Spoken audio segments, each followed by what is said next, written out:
Welcome back dito sa ating kwentuhan na naman at pagbibigay ng mga kaunting impormasyon tungkol sa mga buhay-buhay natin habang gamit natin ang ating mga sasakyan sa buhay-buhay. Tama ba yun mga sinabi ko mga katropa? Tama siguro yun. Magbigay ako ng impormasyon ba tungkol sa mga sasakyan ba? Mga lugar-lugar. So what's up? Ako nanggaling dito sa RD 13 ba? Registry of Deeds. So bakit ba ako nandito mga katropa? Mga katropa, ako ay naglakad ng mga ilang dokumento na isa sa mga pangunahin na kailangan nating para tanggalin yung encumbered yan sa papel ng inyong sasakyan. Ituro ko sa inyo, magbigay lang ako ng konting idea kung paano nga ba yan gawin yan. Kung kayo ay baguhan pa sa mga sasakyan na ganyan na mayroong mga encumbered at bakit kayo nagtataka bakit may encumbered yan kahit bayad na. So ituro ko sa inyo mga katropa, isasabihin ko ba, magbigay ako ng idea.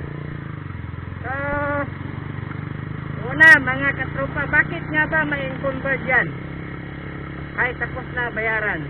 Ganon talaga yang mga katropa pagka umutang kayo ng sasakyan o kaya nakabili kayo ng sasakyan na may encumbered na nakalagay dyan sa papel. Ay nakaw Juan. Ganito yan tropa mga katropa. Tropa!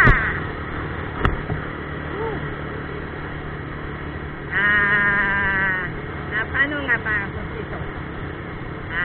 Unang-una mga katropa, bago kayo magpunta doon sa Registry of Deeds kung saan iyan naka-entry, halimbawa dito sa Cavite, sa Tracy Martires, kung saan man yan, kailangan mo yung release cancellation mortgage. Dalawa yun, original copy, dalawa yun. Tapos yung promissory note naman yon, yung galing naman sa dealer yan, sa kasa kung saan yung inutang yun. Kung maalala nyo yun, yun yung pinirmahan yung napakarami ba, parang carbonized na malipis na papel. Yun yung promissory note yun. Bubulol. So Xerox ID ninyo mga katropa at mag-Xerox na rin kayo ng ORCR. Yun. Tapos punta kayo sa RD, kailangan may Xerox na kayo ready na kumbaga ba, para hindi na kayo magpabalik-balik o magpatumpik-tumpik pa doon sa pa-Xerox nyo yung lahat ng binanggit ko. Promissory note saka cancellation mortgage, yun dalawa yun, pero kailangan dalhin nyo lahat yan. Yun dalhin nyo sa RD. Pagkatapos nun mga katropa, may pinapang kayo dun sa RD, lagay nyo lang dun pangalan nyo, address, contact number saka pizza, yun lang. Pero ang pinaka-the best dyan mga katropa, paglaanan nyo ng panahon kasi matagal kang pipila dyan, haba na dami ng tao ba, baka pag dumating ka dyan alas 9 ka nagpunta, baka makauwi ka dyan alas 3 na ng hapon.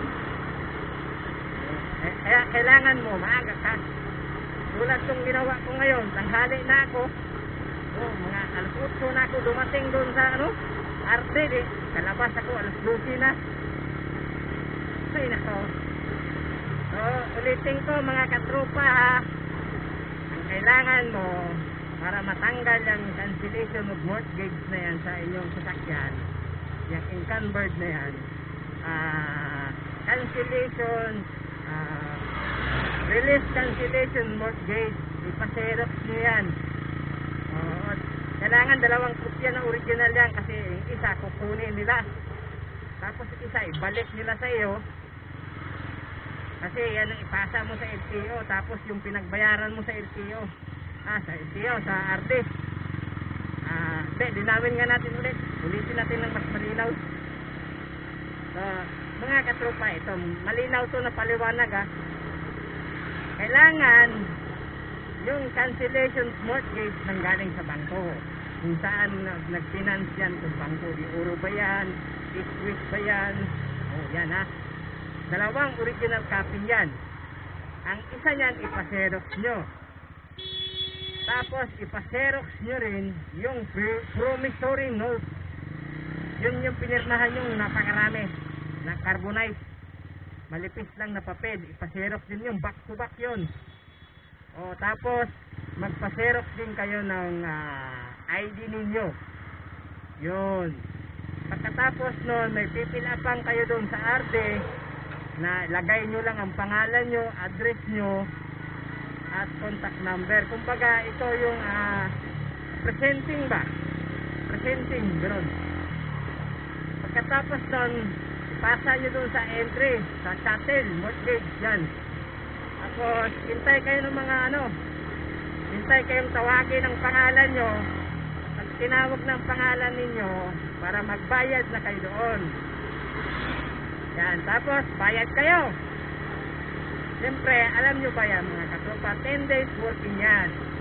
So, pagkatapos yung bayaran, sasabihin sa inyo nung cashier, balik ka ng gantong pista. Kung ano ang inilagay nila doon, balikan mo. Pero may ibang RD naman na nakakuha mo kagad yung pinaka-final na papel na nakapirma na yung attorney nila doon na ikaw ay katunayan na wala ka ng utang dyan sa sasakyan. Yan.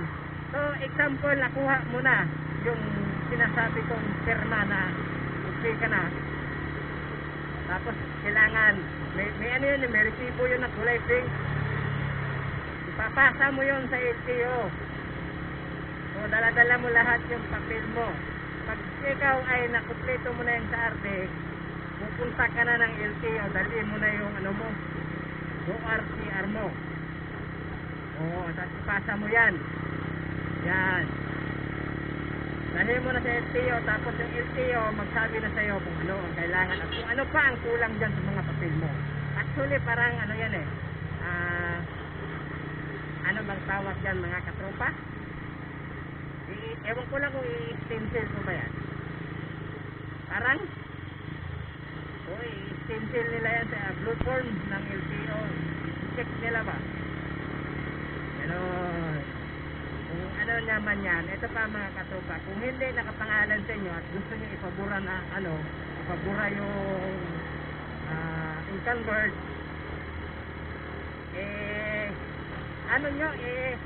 magdala kayo ng deed of sale, ID nung dating may-ari at ID ninyo, tapos nakanotaryo dapat yung deed of sale yun. Pagkatapos mga katropa, pagka okay na yan dyan, kompleto kayo lahat ayun na, tanggal na yung convert dyan sa nyo sa papel lang sa sakyan nyo. Okay, di ba? Ito pa, isang malupit na tip mga katropa. Tip. Wag kayong bibili ng sasakyan na naka-encumbered tapos wala yung mga papel na nabanggit ko ba?